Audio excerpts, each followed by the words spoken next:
Jeigu tikslas būtų visiškai būti laimingiems ir praktiškai patenkintiems visą laiką, galima ir taip pasakyti, tai tada reikia eiti gilyn į save. Ir čia jau net nebe saviugda, čia savęs pažinimas, tas toks tikras ėjimas link savęs pažinimo. Iš savo praktikos matau, kad labai mažai žmonių eina į tikrąjį savęs pažinimą. Tai yra vienetai absoliučiai. Tai ieškokit savyje to noro, ko jums iš tikrųjų reikia. Ką pasiekus jūs galvosit, kad jūs apsiraminsit bent jau tuo momentu. Knygų sąrašą aš turiu įdėjusi į grupės failus. Grupės failuose susiraskit informacijos, ten daug yra. Ir filmai taip pat irgi yra įdėti, kurie man patiko, kurie su mintimi. O seminarus, čia kai klausėt dalyvauti kokiuose seminaruose, tuose, kuriuose jums yra įdomu. Ir kai jūs dalyvausit ten, kur jums yra įdomu, jūs tas įdomumas ves. Šiaip tai gal galima pasakyti, kad tas įdomumas vis dėlto visus mus veda prie tikrųjų mūsų. Toks atrodo, lyg tai yra kažkoks tai vidinis noras pažinti save. Iš tikrųjų yra jisai.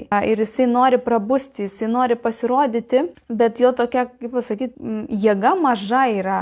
Proto jėga yra didesnė.